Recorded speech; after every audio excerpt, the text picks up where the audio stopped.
महाराष्ट्राचं राजकारण खेळायला, समजवायला आणि समजायला तसं कठीण. उत्तर प्रदेश नंतर भारतातील सर्वात जास्त म्हणजे 48 लोकसभेच्या जागा आपल्या महाराष्ट्रात.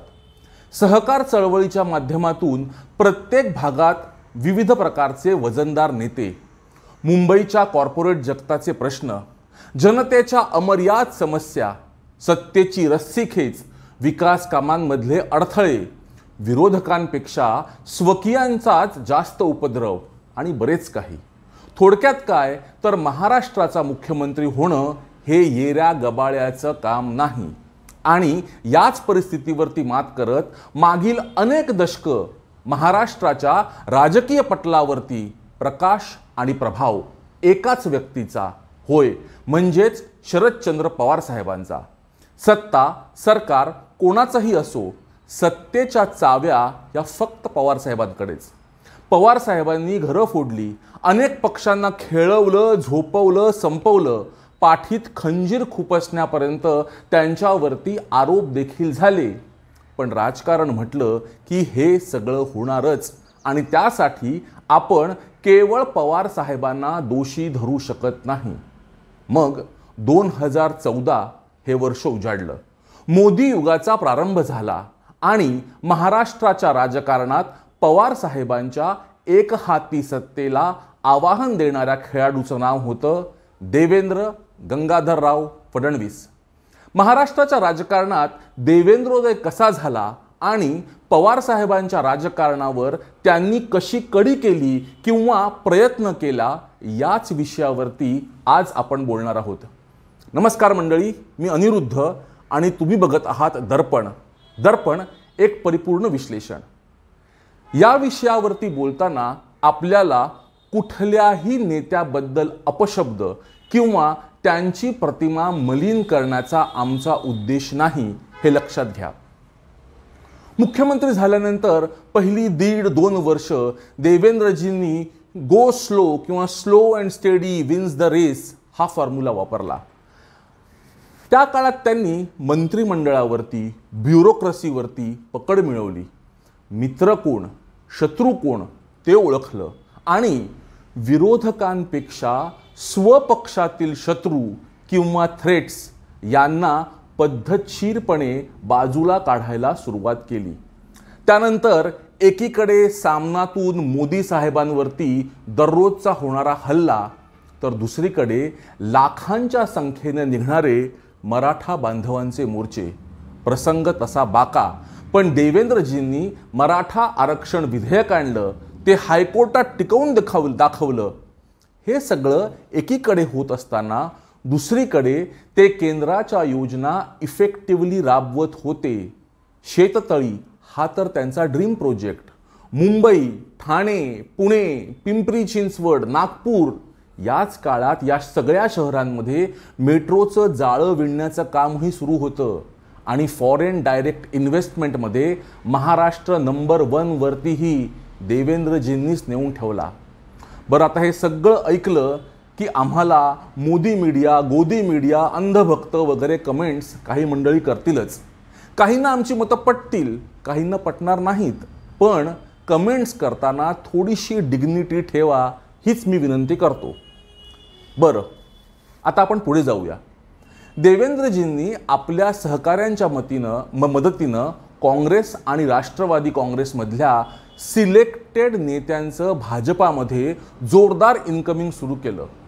पश्चिम महाराष्ट्रातील सहकार क्षेत्रातील अनेक मोठ्या नेत्यांना आपल्याकडे वळवण्यात देवेंद्रजींनी लिलया यश मिळवलं. त्या 5 वर्षात केवळ भाजप हा शहरी पक्ष न राहता महाराष्ट्राच्या गावागावात जाऊन पोचला, तो केवळ देवेंद्रजींच्या स्ट्रॅटेजीमुळेच. मुंबई महानगरपालिकेच्या निवडणुकीत देवेंद्रजींनी उद्धवरावांना अगोदर जेरीस आणलं, नंतर पालिका शिवसेनेला देत उद्धवरावांची मैत्रीपूर्ण संबंध मेंटेन ठेवले.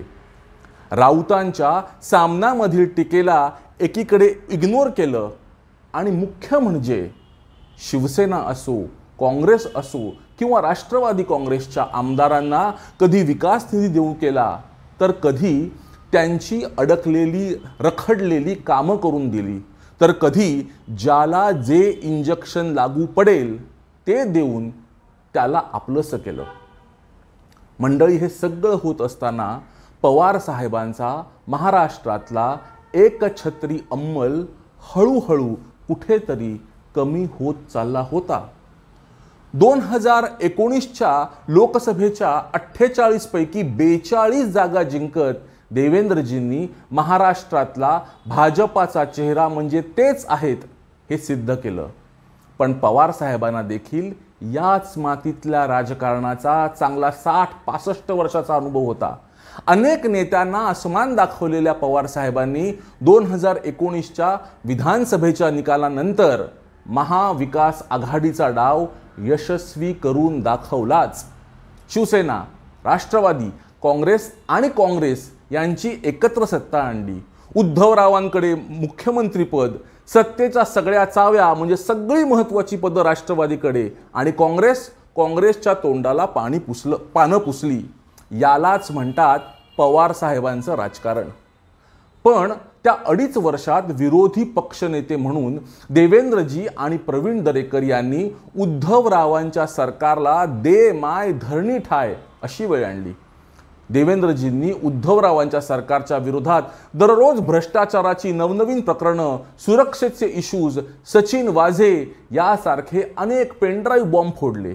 आणि दुसरीकडे मविया सरकार दररोज सकाळी देख लेंगे या स्टाईलमध्ये वल्गना करत राहिली आणि हिम्मत असेल तर सरकार पाडून दाखवा अशी चॅलेंजेस देण्यात बिझी होतं. मुख्यमंत्री उद्धवराव होते तरी सुद्धा राजकारणाच्या केंद्रस्थानी मात्र देवेंद्र फडणवीसच राहिले. देवेंद्रजींच्या आक्रमक भूमिकेमुळे उद्धवरावांची कोंडी झाली आणि मविआ हा आपला प्रयोग फसला, चुकला ह्याची जाणीव देखील पवार साहेबांना नक्की झाली. मविया सरकारकडे आमदारांची मेजॉरिटी होती, पण त्या सगळ्या आमदारांच्या, खासदारांच्या मनात एकच प्रश्न होता, आपण परत निवडून येऊ का? आणि त्याविरुद्ध ऑपोजिशनमध्ये असून देखील आपल्या 125 आमदारांना एकत्रित बांधून सांभाळून ठेवण्याचं कसब देवेंद्रजींनी करून दाखवलं होतं. उद्धवरावांचं सरकार गुंडाळून टाकण्याचं प्लॅनिंग देखील देवेंद्रजी आणि अमित शहा यांनी एकत्रितपणे 2-2.5 वर्षांपूर्वीपासूनच सुरू केलं होतं. आधी शिवसेनेतल्या आणि नंतर राष्ट्रवादी काँग्रेसमधल्या आमदार आणि खासदार यांना हळूहळू कॉन्फिडन्समध्ये घेतलं. संभवणारे सगळी लीगल कॉम्प्लिकेशन्स, त्याचे बारकावे, त्याच्यावरचे तोडगे, प्रत्येकाच्या जबाबदाऱ्या, मिशनची गुप्तता. मित्रांनो, महाराष्ट्रातलं ऑपरेशन लोटस खरंच सांगतो इतकं सोपं नव्हतं. पण परत एकदा देवेंद्र नीती यशस्वी ठरली.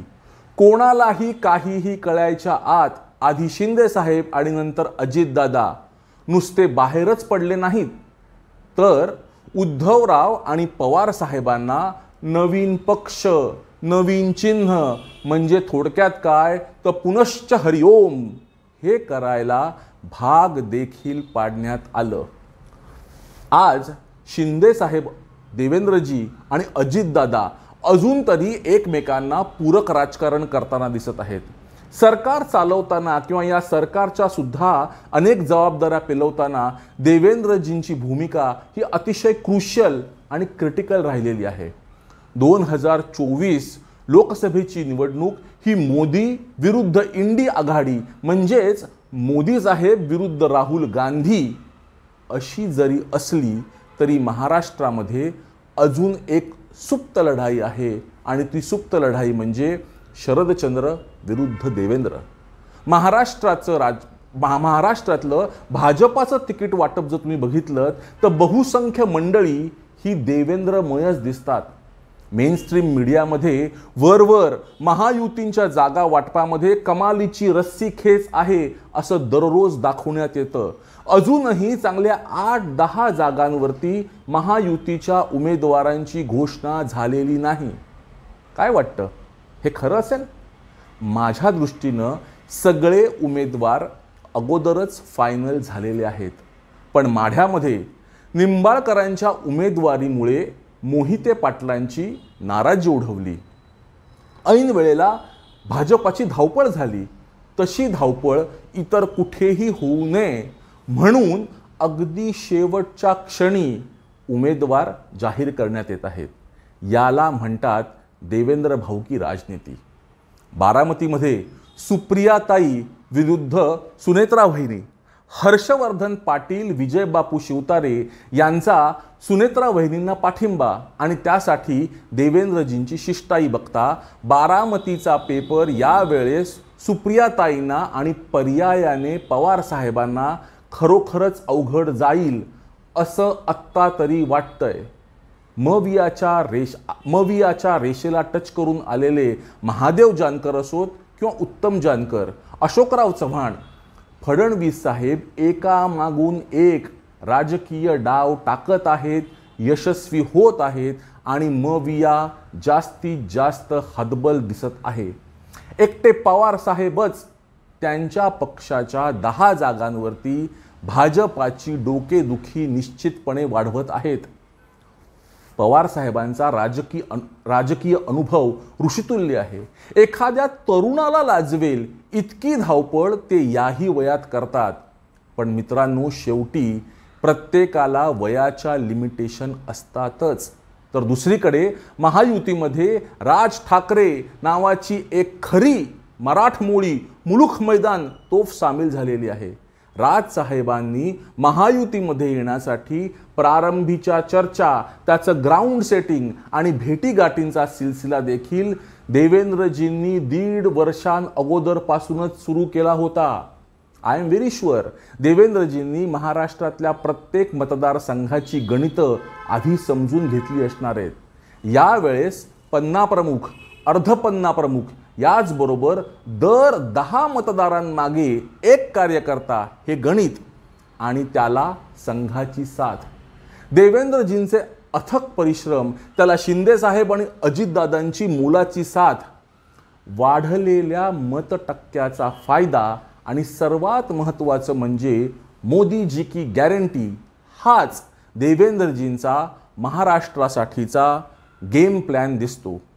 4 जूनपर्यंत दररोज न चुकता सगळ्या मराठी मेनस्ट्रीम मीडियामध्ये मवियाला 48 पैकी 28 काय 34 जागा जिंकताना आपल्याला दाखवलं जाईल.